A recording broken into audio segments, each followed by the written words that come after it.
안녕하세요. 이렇게 제 이야기를 들려드릴 수 있게 되어 감사한 마음입니다. 사실 이 글을 쓰기까지 꽤 오랜 시간이 걸렸습니다. 남에게 쉽게 꺼내지 못할 이야기들이었고 무엇보다 저 자신조차 외면하고 싶었던 지난 날들이었기 때문입니다. 저는 평생을 가족을 위해 살아왔습니다. 그게 어머니라는 이름의 책임인 줄만 알았습니다. 주고 또 주고 그러다 보면 언젠가는 알아주겠거니 그 믿음 하나로 참으며 살았습니다. 하지만 시간이 지나 깨달았습니다. 제가 그렇게 믿고 의지했던 가족이 결국 저를 가장 깊이 상처내는 사람들이 될 수도 있다는 것을요. 이 이야기는 그런 저의 작은 결심에서 시작됐습니다. 비로소 저 자신을 지켜보기로 한 순간부터 말입니다. 혹시 이 글을 읽는 분들 중에도 가족이라는 이유로, 부모라는 이유로 모든 것을 참고만 계신 분이 있다면 제 이야기가 작은 용기가 되어드렸으면 합니다. 감사합니다. 이제 제 인생의 가장 조용하지만 뜨거웠던 이야기, 그 시작을 들려드리겠습니다.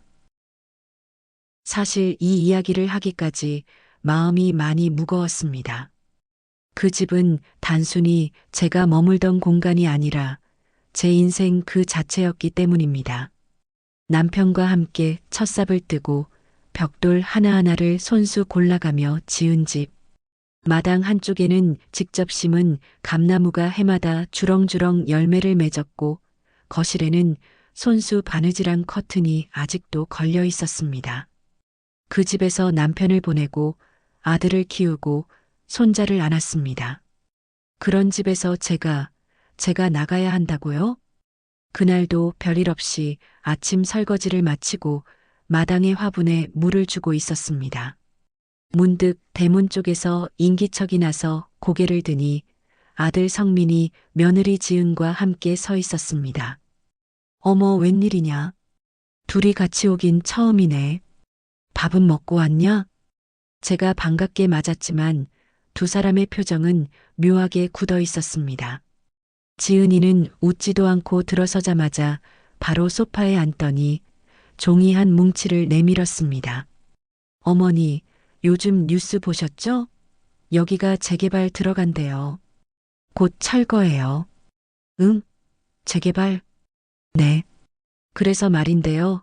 이참에 집을 정리하시는 게 좋을 것 같아서요. 지은의 말투는 정중한 척하지만 속이 훤히 들여다 보였습니다. 정리라니? 내가 나가라는 말이니? 아니요, 뭐 그런 건 아닌데 명의가 어머니 앞으로 돼 있어서요. 저희는 아무것도 못해요, 지금. 아예 보상금 신청도 불가능해요. 성민이는 그저 고개를 숙이고만 있었습니다. 평소처럼 농담 한마디라도 할 줄 알았는데 입을 꾹 다문 채 멀뚱히 앉아만 있었습니다. 지은의 입은 멈추지 않았습니다. 지금 보상금이 제법 나와요.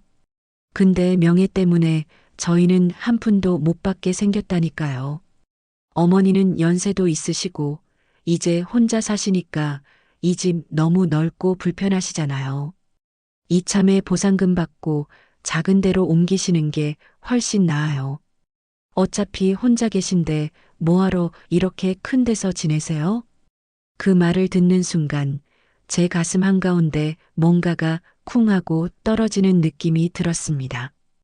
이 애들이 지금 뭘 말하고 있는 건지도 모르겠고 이 집이 제게 어떤 의미인지 조금이라도 아는 건지.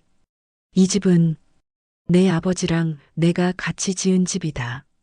내가 돌잔치했던 사진도 아직 저 장안에 그대로 있고 손자 처음 걸음마 떼던 자리도 저기야. 지은아, 나한테 이 집이 그냥 집으로 보여? 제 목소리가 떨렸습니다. 그런데 지은은 한숨을 쉬더니 마치 기다렸다는 듯이 말했습니다. 그러니까요. 감정 정리도 이참에 하시고 보상금으로 원룸 하나 얻으시면 편해요. 저희가 알아봤거든요. 근처에 반지하 원룸 괜찮은 데 있어요. 관리비도 싸고 방도 따뜻하고. 그 순간 진짜로 피가 거꾸로 솟는 것 같았습니다. 내가 여길 나가서 반지하에서 살라고? 그것도 내 집 놔두고? 지은은 살짝 웃으며 말했습니다. 그럼 명의는 저희 쪽으로 넘기시면 되고요. 그래야 보상도 되고 앞으로는 저희가 알아서 정리할 테니까 어머니는 걱정 마시고 쉬세요. 성민, 그 아이는 여전히 아무 말이 없었습니다. 제 눈을 피하며 고개만 푹 숙이고 있었습니다. 성민아, 너는 왜 아무 말이 없니? 너도 같은 생각이야? 그제야 고개를 든 아들은 눈을 피하며 말했습니다. 엄마, 그냥 우리도 좀 살자. 요즘 우리도 애 키우느라 힘들고 집이라도 보상 좀 받아야 숨통이 트이니까. 그래서 나를 내쫓자는 거니? 엄마 말이 너무 심하잖아. 누가 내쫓는다고 했어. 그냥 좀 도와달라는 거지. 그날 밤 저는 도무지 잠을 이룰 수 없었습니다. 이 집을 지으려고 남편과 함께 얼마나 아끼고 참고 고생했는지. 겨울엔 연탄 아껴가며 살았고 여름엔 부채 하나로 버텼습니다. 아들 대학 등록금 마련하려고 새벽 청소도 했고 며느리 산후조리도 제가 다 했습니다. 손자 아플 땐 밤새 안고 울면서 병원까지 업고 갔습니다. 그런데 지금은 제가 명의자라는 이유로 걸림돌이 되어버렸습니다. 그동안 했던 수많은 희생과 노력은 보상받을 생각도 없었지만 적어도 이렇게까지 무시받을 줄은 몰랐습니다. 이 애들 처음부터 이럴 생각이었나? 그 의심이 제 마음 깊숙이 자리 잡았습니다. 그리고 깨달았습니다. 가족이 가족 같지 않은 순간 가장 무서운 건 침묵이라는 것을. 아들의 그 침묵 속에는 이미 모든 합의가 끝나 있었던 겁니다. 그날 이후 저는 가만히 마음을 정리했습니다. 이 집은 제 삶이었고 추억이었고 제 존재였습니다. 그렇기에 저는 쉽게 사인하지 않을 겁니다. 지금은 상처받았지만 분명히 말할 수 있습니다. 저는 이제 다시는 그 어떤 일에도 묵묵히 참고만 있진 않을 겁니다. 지금까지는 어머니로, 아내로, 헌신적인 가족으로 살아왔지만 이제는 나 자신을 지키는 사람으로 살아가려 합니다. 이야기는 그날 지은의 차가운 말 한마디에서 시작되었지만 저의 진짜 인생은 그날 이후로 새로 시작된 것이었습니다. 며칠을 꼬박 알았습니다. 아들의 그 침묵이, 며느리의 싸늘한 말투가 계속 귓가를 맴돌았습니다. 문득문득 거실벽에 걸린 가족 사진을 쳐다보면 마음 한편이 저리게 아파왔습니다. 같이 웃고 있었던 그 얼굴들 그 안에 진심이 있었던 게 맞나 싶을 정도로 낯설게 느껴졌습니다. 그러던 어느 오후였습니다. 대문 밖에서 낯선 남자의 목소리가 들렸습니다. 여기 하는실 여사님 댁 맞죠? 공인중개사입니다. 현관문을 열어보니 며느리 지은과 아들 성민이 중개업자 하나를 대동하고 서 있었습니다. 지은은 마치 잘 짜여진 스케줄을 소화하듯 익숙한 걸음으로 들어와 식탁에 자리를 잡았습니다. 어머니, 오늘은 중개사분이랑 같이 왔어요. 이거 꼭 도와주셔야 해서요. 지은이 가방에서 두툼한 서류 뭉치를 꺼내 식탁 위에 툭 던지듯 올렸습니다. 이게 뭐냐? 제가 조심스럽게 묻자 지은이 손톱으로 서류 표지를 툭툭 치며 말했습니다. 재개발 관련 서류예요. 이 서류에 어머니가 도장만 찍으시면 끝나요. 보상금은 우리 쪽으로 들어오고 어머니는 원하시는 대로 이사하시면 되고요. 깔끔하잖아요. 제가 말없이 서류를 바라보자 중개사라는 남자가 나섰습니다. 여사님, 요즘 이렇게 재개발 구역에 미등기 상태 남겨두면 손해만 봅니다. 명의자분께서 이렇게 바로 위임해 주시면 절차가 훨씬 간단해지고 세금도 줄어요. 이건 다 고객님들 위해서 하는 거예요. 지은이 슬그머니 웃으며 말을 보탰습니다. 어머니는 이런 거 잘 모르시잖아요. 그냥 저희 믿고 도장만 쿡 찍으시면 돼요. 어차피 저희가 다 알아봤어요. 변호사랑도 얘기했고 안전한 거래예요. 저는 그 순간 너무 기가 막혔습니다. 내용을 물어보자 잘 모르시잖아요 라며 대놓고 사람을 무시하는 지은의 표정. 제가 무식한 노인네라도 되는 것처럼 말하는 그 태도에 가슴이 뻐근했습니다. 이게 도대체 무슨 내용인지 알고는 있어야 도장을 찍지. 이렇게 갑자기 들이밀고 도장 찍으라니 사람이 기계도 아니고. 제가 조심스럽게 말하자 지은은 한숨을 쉬며 팔짱을 꼈습니다. 어머니, 이렇게 하나하나 다 설명드리면 진짜 너무 오래 걸리잖아요.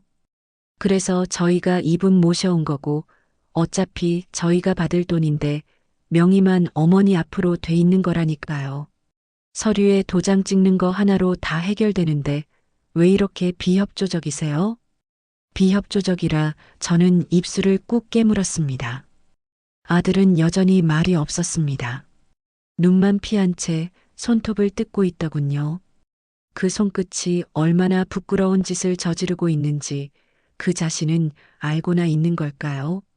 나한테 설명도 안 해주고 도장부터 찍으라는 게 말이 되니? 내가 아무것도 모르는 바보로 보여? 그 말에 지은의 입꼬리가 비틀렸습니다. 아니요. 그냥 어머니가 이런 쪽은 잘 모르시잖아요. 그러니까 전문가인 우리가 하는 게 낫죠. 괜히 실수하시면 우리만 손해예요. 우리만 손해라 결국 본심이 드러난 겁니다. 제가 아니라 그들에게 이 집은 그저 돈이 걸린 부동산일 뿐이었습니다. 그 순간 밖에서 김씨 아주머니가 조심스럽게 대문 틈 사이로 고개를 내밀었습니다. 은실 씨, 잠깐만 좀 나와봐. 저는 그 상황이 너무 불편해 밖으로 나왔습니다. 김 씨는 제 귀에 바짝 붙어 속삭였습니다. 조합 쪽 말야, 이상한 소문 돌아. 우리 사촌 언니도 재개발 들어간다더니 결국 사기당했어. 보상금 못 받고 계약서만 날인했는데 뒤늦게 알아차렸지. 조심해. 서류 아무데나 도장 찍지 마. 그 말을 듣는 순간 온몸에 소름이 쫙 끼쳤습니다. 다시 집 안으로 들어가니 지은이 핸드폰을 만지작거리며 말했습니다.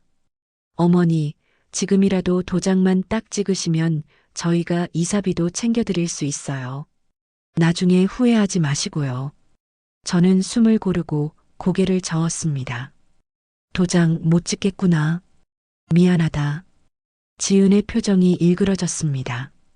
어머니, 그럼 우리 보고 어쩌란 말씀이세요? 저희는 애도 있고 당장 대출도 있어요. 지금이 기회라니까요. 성민이 그제야 조용히 말했습니다. 엄마, 그냥 부탁이야. 우리도 좀 살자. 엄마도 그동안 집에서 살았으니까 이제 조금만 도와줘.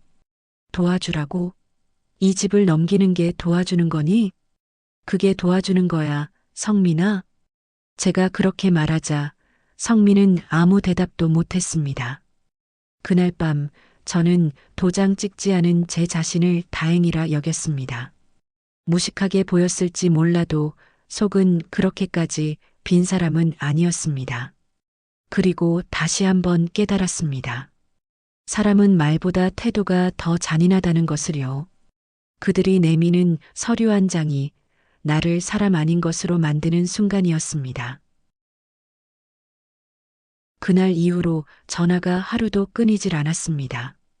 아들은 꼭 출근길에 맞춰 전화를 걸었습니다. 처음에는 그저 안부 전화인 줄 알았습니다. 엄마, 오늘은 좀 괜찮으셨어요? 그렇게 시작되는 말끝은 항상 같았습니다. 엄마, 우리도 지금 상황이 너무 힘들어.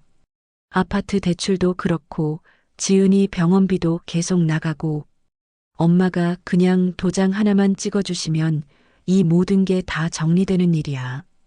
처음엔 그런 말이 서운하면서도 안쓰러웠습니다. 그래, 성민이도 가장으로서 고생 많지 이해해야지 싶었습니다. 그런데 전화는 하루도 빠짐없이 왔고 말투는 점점 조급해졌습니다. 엄마, 왜 이렇게 고집을 피우세요? 솔직히 어머니 연세에 이 집 관리도 힘드시잖아요. 우리 좀 도와줘요. 가족끼리 이러는 거 아니에요. 그 말이 참 묘했습니다.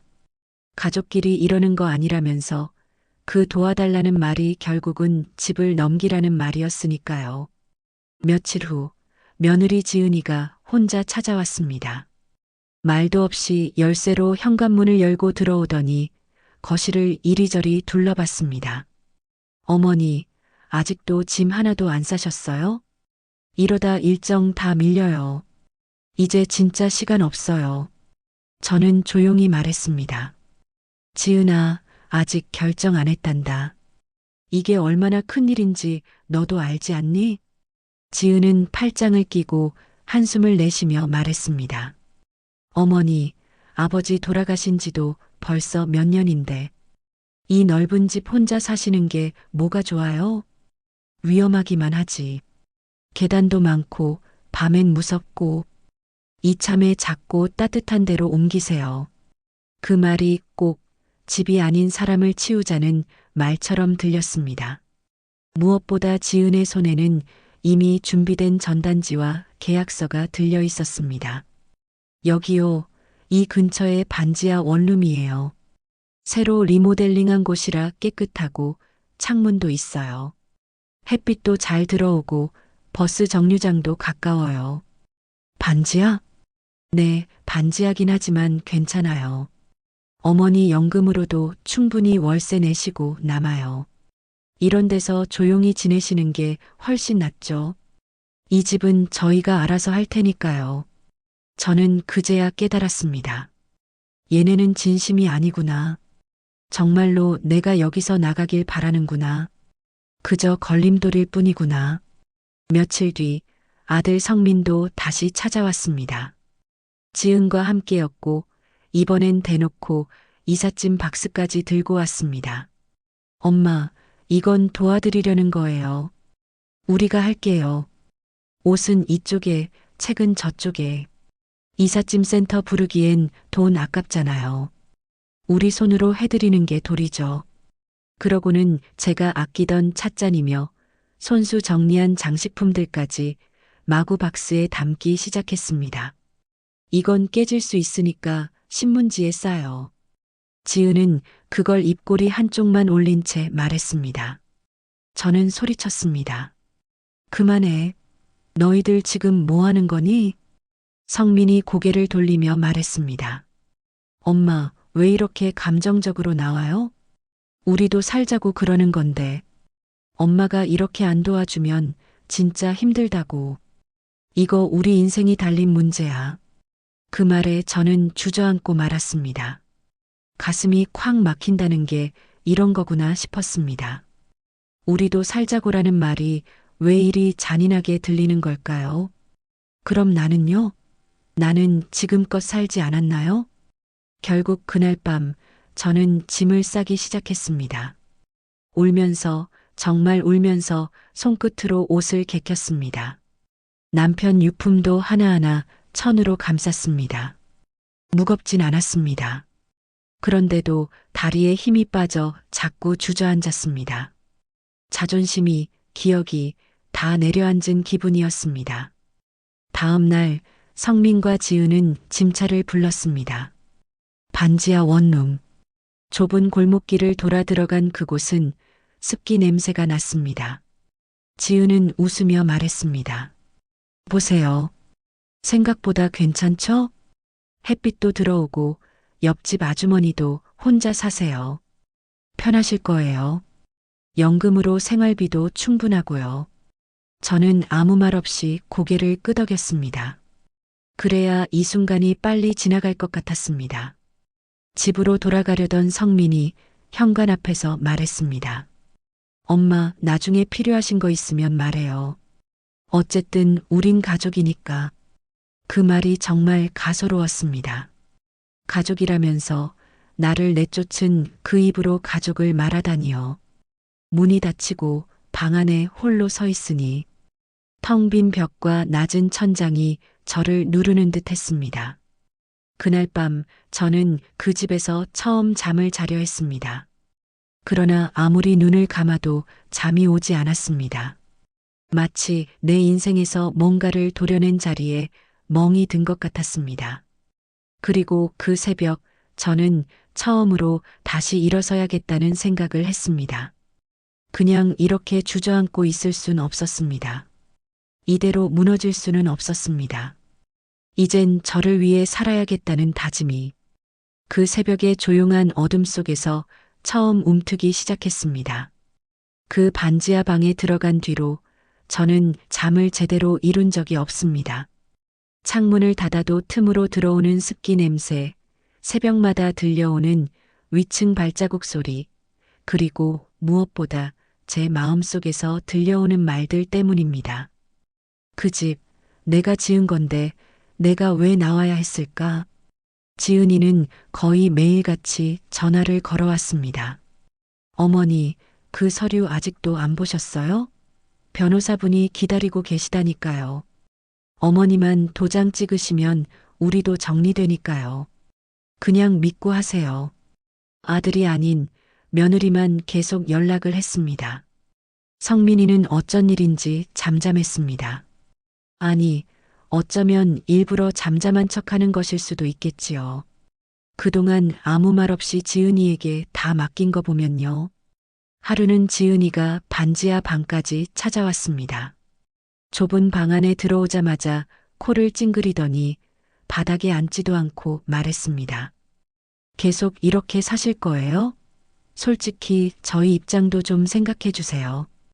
그 집, 아직 명의가 어머니시라 저희가 아무것도 못해요. 지금 조합에서도 막 들여다보는 중이에요. 저는 차분하게 물었습니다. 지은아, 그 서류 무슨 내용인지 자세히 설명 좀 해줄래? 난 봐도 모르겠더라. 지은은 웃으며 말했습니다. 어머니, 요즘 그런 건 다 전문가가 처리해요. 어머니 같은 연세에 그런 서류 다 이해하시기 힘드시잖아요. 그냥 사인만 하시면 돼요. 믿고 맡기시라니까요. 그 웃음이 참 싸늘했습니다. 그 말이 너무도 가볍고 무례하게 느껴졌습니다. 그날 밤 저는 마음이 뒤숭숭해 도저히 잠을 이룰 수 없었습니다. 뭔가 이상했습니다. 너무 급하게 서두르는 것도, 서류 내용을 알려주지 않으면서 무조건 사인하라며 조르는 것도. 결국 저는 근처 주민센터에 있는 법률 상담소를 찾아갔습니다. 접수대에 계시던 젊은 상담사가 차트를 보더니 조용히 말했습니다. 혹시 집 관련 보상 계약 때문에 오셨나요? 요즘 그런 상담 많아요. 사기성 조합도 있고 위임 양도서로 통째로 넘기는 경우도 있어서요. 그 말에 가슴이 철렁 내려앉았습니다. 제가 가지고 간 서류를 변호사님께 보여드렸습니다. 조용히 서류를 넘기던 그분은 잠시 후 고개를 들어 말했습니다. 이건 단순한 위임 계약서가 아닙니다. 명예 자체를 완전히 이전하는 내용입니다. 보상 청구권은 물론 이후 소유권도 상대방에게 넘어갑니다. 이거 사인하시면 어머님은 아무 권리도 남지 않아요. 말이 끝나자마자 머릿속이 하얘졌습니다. 그리고 그 다음 말이 저를 더 멍하게 만들었습니다. 게다가 이 계약서 말고도 과거에 2건의 소액 대출이 어머님 인감으로 진행된 기록이 있습니다. 혹시 기억나세요? 그럴 리가 없었습니다. 저는 제 인감을 남한테 맡긴 적이 없습니다. 단 한 번도. 그날 집에 돌아오는 길 손이 덜덜 떨렸습니다. 이게 대체 무슨 일인가 싶었습니다. 제 이름이 붙은 대출, 제 인감으로 된 서류. 도대체 누가 언제. 모든 조각들이 퍼즐처럼 맞춰졌습니다.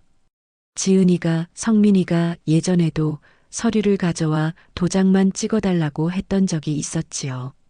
그땐 성민이가 아프다며 병원비 마련한다고 했었고 도장만 찍어주면 된다고 했었습니다. 그게 이거였나 봅니다. 화가 치밀어 오르면서도 어이가 없었습니다. 그동안 내가 얼마나 어리석었는지, 얼마나 순진했는지, 자식이라는 이름 앞에 모든 걸 내어주고도 미련을 버리지 못한 저 자신이 원망스러웠습니다. 그날 밤 저는 지은이에게 전화를 걸었습니다. 서류 다시는 들고 오지 마라. 그리고 이제부터 내 인감도장 어디 있는지 나도 모른다. 니네가 몰래 쓴 거 다 확인됐다. 더 이상 날 만만하게 보지 마라. 지은이는 잠시 말을 잇지 못하더니 화가 난 듯 말했습니다. 어머니, 지금까지 우리가 어떻게 했는데 이기적이세요. 정말 가족 맡김 맞아요? 저는 대답하지 않았습니다. 전화기를 내려놓으며 이렇게 중얼거렸습니다. 가족이라면 이렇게 못하죠. 그날 이후로 저는 제 도장을 다시 찾고 인감증명서를 폐기하고 법적 보호를 받을 방법을 알아보기 시작했습니다. 바보처럼 사인할 뻔한 순간 저는 저 자신을 지켰습니다. 이제부터는 누구보다도 저를 믿고 지켜야겠다고 다짐했습니다. 저는 제가 살아온 날들을 지켜야겠다고 생각했습니다. 법률상담소를 다녀온 다음 날 아침, 저는 변호사님의 조언대로 곧바로 명의보전 가처분 신청을 접수했습니다. 어머님, 지금 이 상황에서는 선제 대응이 가장 중요합니다.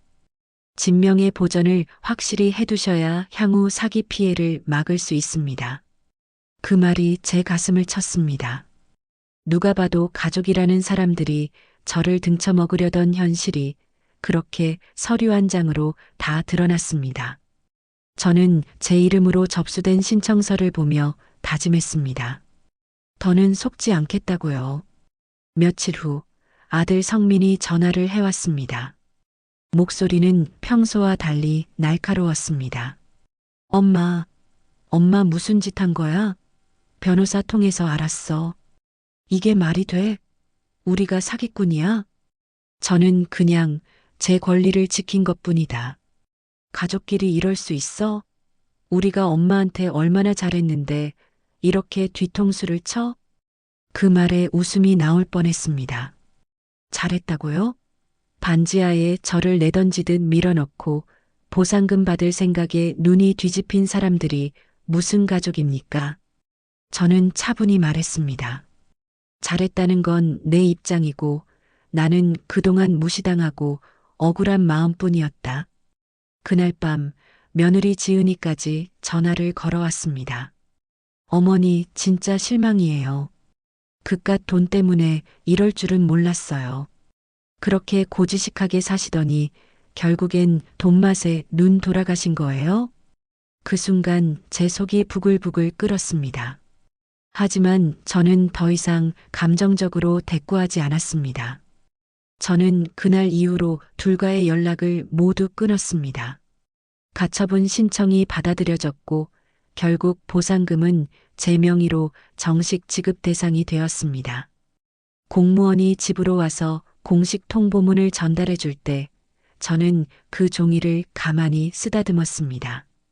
이 집, 이 종이, 이 이름, 전부 다 제가 지켜낸 것들이었습니다. 그리고 저는 조용히 짐을 쌌습니다. 그 추운 반지하에서 나와 변호사님의 도움으로 찾은 작은 전세 빌라로 이사를 했습니다. 방 2칸, 해가 잘 드는 부엌, 혼자 살기에 딱 좋은 크기의 집. 문을 열고 들어섰을 때 저는 조용히 신발을 벗고 바닥에 손을 짚었습니다. 여기가 이제 제 집입니다. 누가 뭐래도 제 인생입니다. 그리고 아들에게 마지막으로 문자를 보냈습니다. 이제 너희와 나는 남이다. 다신 연락하지 마라. 그 문자를 보낸 후 저는 폰에서 아들과 며느리 번호를 지웠습니다. 손이 조금 떨렸지만 마음은 묘하게 시원했습니다. 가족이라는 말 뒤에 숨어 제 인생을 탐하려던 사람들과는 이제 끝이라는 사실이 저를 다시 살게 만들었습니다. 이제 저는 혼자지만 외롭지 않습니다. 잃은 것도 많지만 되찾은 것도 많습니다. 무언가를 꼭 붙들고 있을 때는 그게 전부인 줄 알았는데 놓고 나니 보이더군요. 저는 제가 지켜야 할 사람이었다는 걸요. 앞으로의 인생은 오롯이 저를 위한 시간으로 채워갈 것입니다. 저는 지금 조용한 동네의 작은 전세 빌라에서 살아가고 있습니다.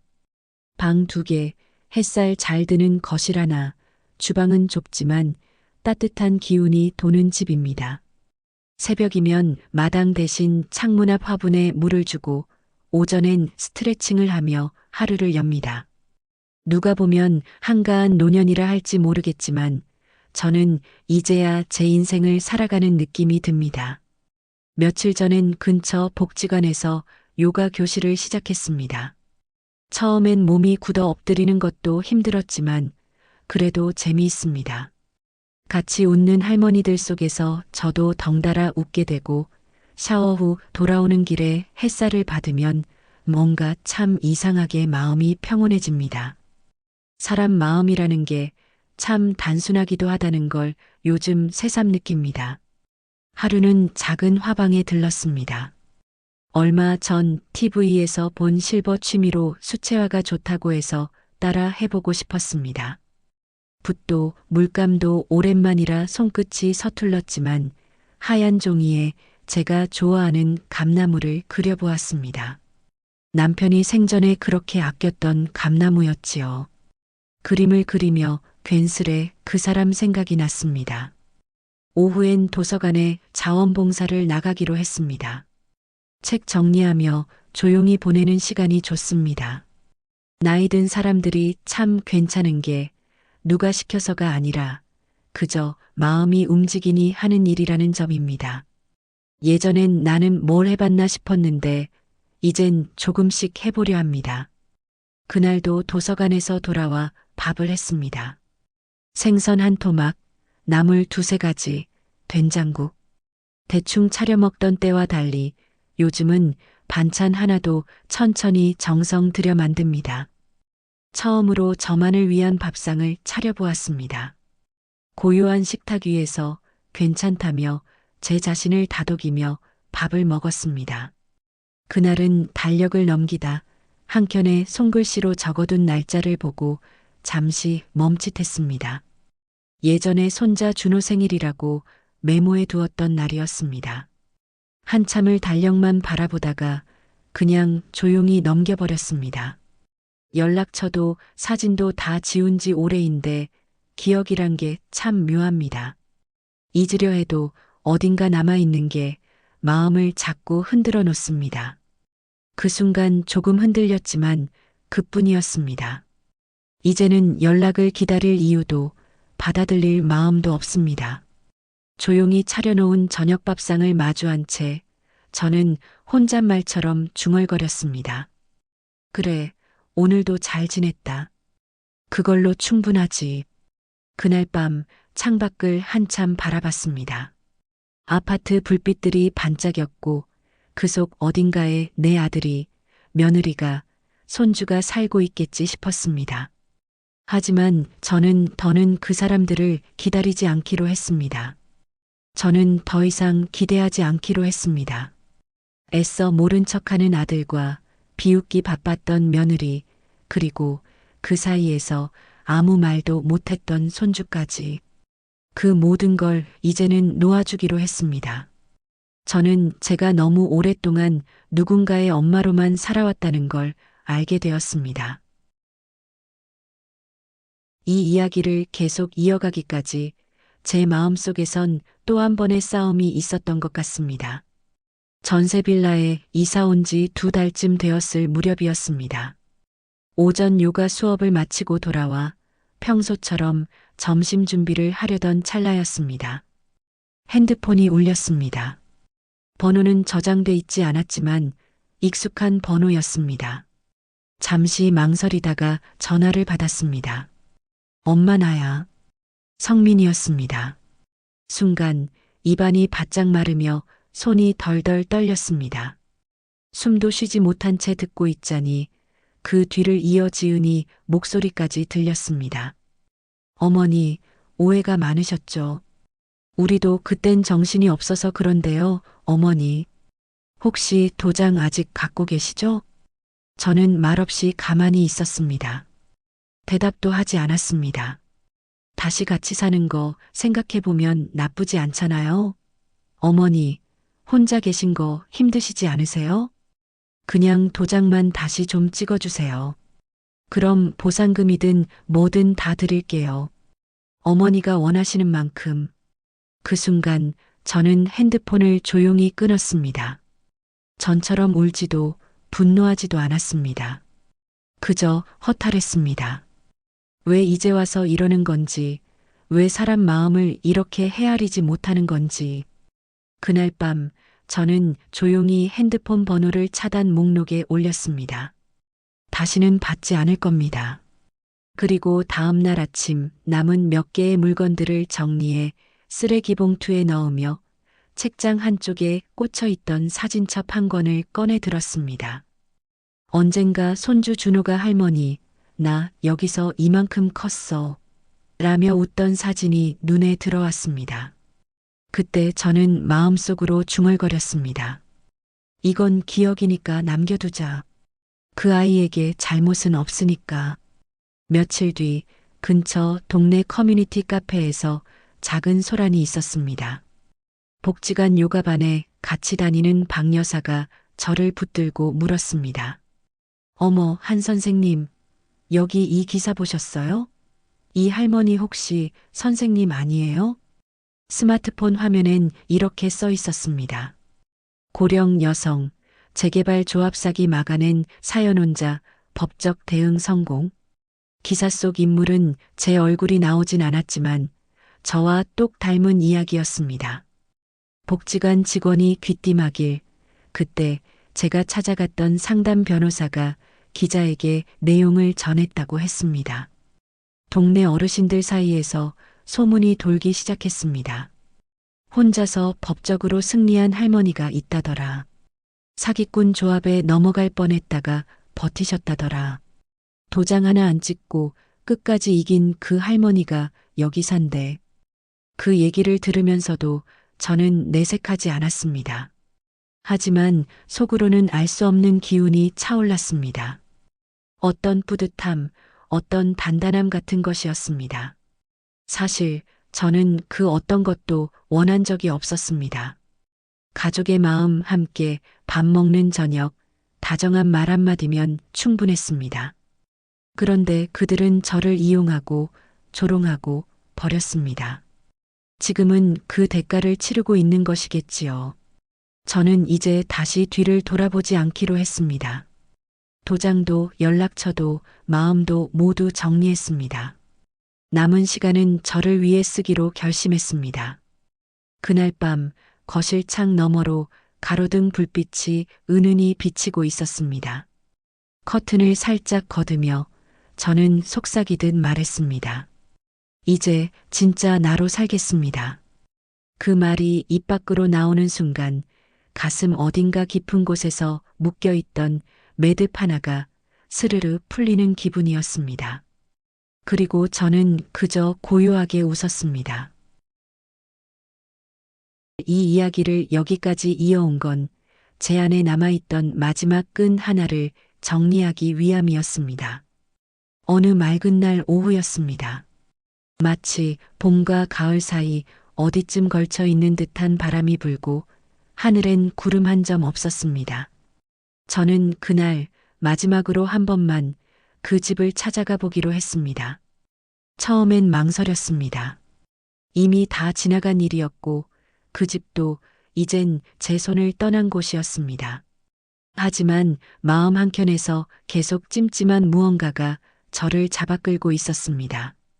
버스를 타고 몇 정거장, 익숙한 풍경이 하나둘 스쳐 지나갔고 정류장에 내려 골목길을 걷는데 발밑이 살짝 떨리는 걸 느꼈습니다.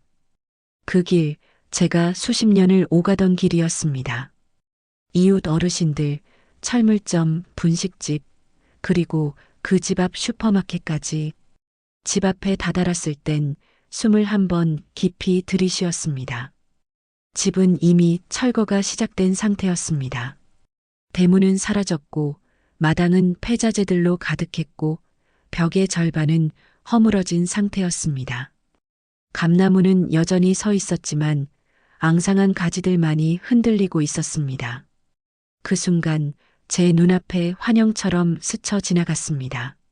남편과 함께 마당에 고추를 널던 날, 어린 성민이가 감나무에 올라가 떨어졌던 날, 겨울밤 아궁이에 장작을 넣고 손을 녹이던 날들. 여기가 내 인생이었구나. 저는 조용히 중얼거렸습니다. 하지만 이상하게도 마음은 무너지지 않았습니다. 오히려 담담했습니다. 기억은 여기에 남아있지만 제 인생은 이제 다른 곳에서 흘러가고 있다는 걸 뚜렷하게 깨달았기 때문입니다. 그때 마침 철거업체 작업복을 입은 남성이 다가왔습니다. 어르신, 여긴 들어오시면 안 돼요. 위험합니다. 오늘 철거 시작이라 먼지랑 소음 장난 아닐 거예요. 저는 한 걸음 물러서며 말했습니다. 알아요. 금방 나갈게요. 그냥 한 번만 보고 가려고요. 그가 저를 한참 바라보더니 조심스레 말했습니다. 혹시 여기 사셨어요? 저는 고개를 끄덕이며 마당 쪽을 가만히 바라봤습니다. 네. 아주 오래전에요. 그런데 이젠 그냥 추억만 두고 갑니다. 더 이상 남은 건 없으니까요. 제 말에 그가 고개를 끄덕이고 뒤돌아서는 걸 보며 저는 조용히 마당을 한 번 더 바라봤습니다. 그리고 한마디 덧붙였습니다. 이제 이 집은 제 마음속에만 있으면 됩니다. 현실에선 끝났어요. 그 말을 내뱉는 순간 제 마음속 무언가가 또 하나 정리된 듯한 느낌이 들었습니다. 근처에 있는 작은 카페에 들렀습니다. 예전엔 없던 곳이었습니다. 시간이 지나면 이렇게 다 바뀌는 법이지요. 창가에 앉아 따뜻한 아메리카노 한 잔을 시켰습니다. 햇살이 유리창 너머로 포근하게 스며들고 있었습니다. 커피잔을 두 손으로 감싸쥐고 저는 조용히 생각했습니다. 그 집은 제 삶의 일부였고 기억이었지만 이제는 제 삶의 전부가 아닙니다. 이제는 저를 위한 공간에서 살고 있으니까요. 창밖으로 허물어지는 옛집이 마지막으로 보였습니다. 하지만 그 모습이 슬프지 않았습니다. 오히려 저는 미소를 지었습니다. 이젠 진짜로 모든 것을 떠나보낼 준비가 되었으니까요. 그 미소 안엔 아픔도 후회도 없었습니다. 그저 한 인간으로서, 한 여성으로서 긴 세월을 지나 진짜 자신으로 살아가게 된 기쁨만이 있었습니다. 그날 이후 저는 더 이상 과거를 붙들지 않았습니다. 모든 것은 흘러가는 것이고 저는 이제 흘러가는 그 시간 속에서 평온하게 제 걸음을 걷기로 했습니다. 철거된 옛집을 뒤로한 어느 날 이후 저는 조금씩 저만의 시간을 살아가고 있습니다. 처음엔 어색했습니다. 아침에 눈을 떠도 챙겨야 할 사람이 없고 누군가의 눈치를 볼 필요도 없다는 게 이상하게 낯설었습니다. 하지만 그 낯설음은 오래가지 않았습니다. 저는 다시 저를 돌보기로 했습니다. 매달 노후 자금 일부를 저축하고 나머지는 여행이나 문화생활에 조금씩 쓰기로 했습니다. 평생을 남주는 일만 해왔던 제게 이렇게 제게 쓰는 돈이 있다는 것만으로도 큰 변화였습니다. 동네 문화센터에서 요가도 배우고 수채화도 시작했습니다. 처음 붓을 잡을 땐 손이 떨렸지만 물감이 번져가는 그 흐름 속에서 이상하게 마음이 편안해졌습니다. 작은 도서관에서는 자원봉사를 하며 아이들 책도 읽어줍니다. 할머니 목소리 좋아요 하고 말해주는 아이들 덕분에 웃을 일이 많아졌습니다. 그러던 어느 날 옆자리 아주머니가 제게 말했습니다. 은실 씨처럼 나이 들어서도 새로 시작하는 사람 보기 드물어요. 저는 그 말이 어찌나 고맙던지 목이 살짝 메어 말도 제대로 못했습니다. 저도 모르게 이렇게 말했습니다. 저도 몰랐어요. 나 같은 사람도 다시 시작할 수 있다는 걸. 시간은 흘렀고 계절이 바뀌었습니다. 다시 봄이 왔고 그 계절의 바람은 이번엔 제 어깨를 어루만져주는 듯 했습니다. 성민이에게서 연락은 오지 않았습니다. 물론 기대하지 않았습니다. 그 애와는 이제 인연을 끊었습니다. 더는 애써 묻지 않고 더는 기다리지 않기로 다짐했습니다. 그리고 어느 조용한 오후 저는 거울 앞에 서서 저 자신을 바라보았습니다. 흰머리는 늘었고 주름도 깊어졌지만 제 눈빛은 전보다 훨씬 또렷했습니다.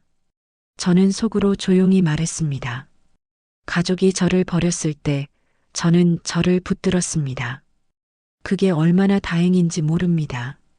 그래서 지금 저는 후회가 없습니다. 인생이란 게 꼭 누군가와 함께여야만 아름다운 건 아니었습니다. 때로는 홀로 걷는 길이 더 평온하고 더 제다운 길이 될 수 있음을 저는 배웠습니다. 저는 이제 매일이 고요하지만 따뜻합니다. 누군가에게 설명하지 않아도 되는 하루, 누구의 허락 없이도 웃을 수 있는 하루. 그 하루들이 모여 제 인생의 후반을 단단하게 만들어주고 있습니다. 남은 삶은 누구를 위한 것도 아니고 보여주기 위한 것도 아닙니다. 그저 저답게 조용히 그리고 당당히 살아가기로 했습니다. 저는 그날의 광경을 평생 잊지 못할 겁니다. 보상금이 제 명의로 확정되고 전세 빌라에 자리를 잡은 지 한 달쯤 지났을 무렵이었습니다. 그날은 유독 날씨가 흐리고 기분도 뒤숭숭했는데 갑자기 초인종이 몇 번이고 울려댔습니다. 처음엔 택배인 줄 알았지만 인터폰 화면에 비친 얼굴을 보는 순간 숨이 멎는 듯 했습니다. 아들 성민이와 며느리였습니다. 두 사람 모두 초췌한 얼굴로 문 앞에 서 있었습니다. 엄마, 제발 문 좀 열어줘요. 제발. 한 번만 얘기 좀 하자. 그 목소리는 간절했지만 제게는 너무도 낯선 말투였습니다. 저는 문을 열지 않고 인터폰으로 단호하게 말했습니다.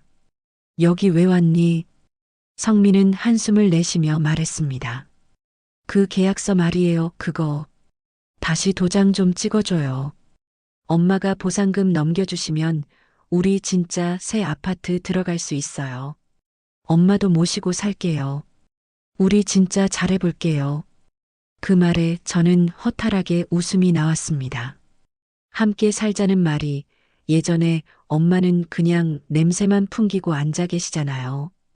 저희 사는데 방해돼요라며 대놓고 저를 밀어내던 며느리의 입에서 나올 줄은 몰랐기 때문입니다. 돌아가라. 이제 그런 말 들을 마음 없어. 성민은 다급하게 덧붙였습니다. 엄마, 우리 진짜 잘못했어. 지금 위약금도 엄청나게 물게 생겼고 대출도 다 막혔어. 엄마밖에 없어. 진짜야. 그때 인터폰 화면에 성민이 무릎을 꿇는 모습이 보였습니다.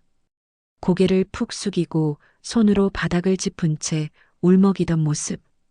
그 옆에 서 있던 며느리는 시선을 피하며 입술을 깨물고 있었습니다. 전 그제야 확신했습니다. 그들에겐 진심이 없다는 걸. 며느리는 아무 말도 하지 않았습니다. 대신 핸드백을 꽉 움켜쥐고 이를 악문 채 뒤를 돌아다 보더군요. 본인이 저지른 사문서 위조와 명예 도용이 조사 중이라는 걸 알고 있었을 겁니다. 며칠 전 변호사로부터 연락이 왔습니다. 어머니, 경찰서에 고소 접수된 건 수사 착수 들어갔습니다. 며느리 분명의 도용 정황 충분합니다. 진술 확보되면 정식 조사 들어갈 겁니다. 그 말을 듣고도 저는 조용히 고개만 끄덕였지요. 그리고 지금 제 눈앞에서 무릎을 꿇은 아들. 그 모습을 몇 초 동안 바라보다가 단호하게 말했습니다. 내가 너희 때문에 법 공부를 하게 될 줄은 몰랐다. 이제 그만 돌아가라. 나는 나를 지키는데도 벅차다. 엄마, 제발. 딱 한 번만 봐줘요. 하나뿐인 아들이잖아요. 아들이면 날 그렇게 버리면 안 됐지. 저는 인터폰을 끊고 그대로 불을 껐습니다. 창문 커튼도 닫고 더는 어떤 말도 듣지 않았습니다. 며칠 뒤 동네 통장 아주머니가 조심스레 물으셨습니다. 그 며느리 말이에요. 경찰에 신고한 거 사실이에요? 저는 웃으며 말했습니다. 그 사람은 제 명의로 대출을 받으려다 걸렸고 제가 그걸 덮어줄 이유는 없어요. 그날 이후 성민과 며느리는 다시는 연락하지 않았습니다. 대신 동네 사람들은 저를 보며 말했습니다. 아휴, 속 시원하다. 그렇게 당하고도 저렇게 딱 끊을 수 있다는 게 대단해요. 저는 그 말에 고개를 살짝 끄덕였습니다. 저는 복수를 위해 산 게 아닙니다. 다만 더는 짓밟히고 싶지 않았을 뿐입니다. 그걸 지키기 위해 저는 끝까지 싸웠고 이제야 조금 숨을 쉴 수 있게 되었습니다. 이제 저는 압니다. 복수란 꼭 칼을 드는 게 아니란 걸. 그저 내 삶의 주도권을 되찾는 것, 그것만으로도 충분히 통쾌하다는 걸 말입니다. 이 글을 읽고 계신 여러분들께 묻고 싶습니다. 만약 여러분이 저와 같은 상황, 그러니까 가족이라고 믿었던 사람들에게서 외면당하고 이용당한 입장이었다면 과연 어떤 선택을 하셨을까요? 아들의 말 한마디, 며느리의 시선 하나에 수십 년 함께 쌓아온 신뢰가 무너지는 그 순간 여러분은 어떻게 하셨을지 궁금합니다. 어떤 분들은 제가 너무 단호했다고 생각하실 수도 있습니다. 또 어떤 분들은 그동안의 제 삶을 함께 들여다보셨기에 이 선택이 얼마나 오래된 참음 끝의 결심이었는지를 이해해 주실 거라 믿습니다. 살다 보면 사랑하는 사람을 지키기 위해서가 아니라 나 자신을 지키기 위해 외로움과 싸우며 결정을 내려야 하는 순간이 찾아옵니다. 저에게는 그 순간이 조금 늦게 온 것뿐입니다. 이 이야기를 통해 혹시라도 자신을 놓고 사는 누군가가 있다면 스스로를 다시 돌아보는 계기가 되었으면 좋겠습니다. 여러분의 인생에도 따뜻한 햇살 같은 시간이 흐르기를 진심으로 바랍니다. 긴 이야기 끝까지 함께 해주셔서 감사합니다. 또 다른 날, 또 다른 이야기로 다시 인사드릴 수 있기를 바랍니다.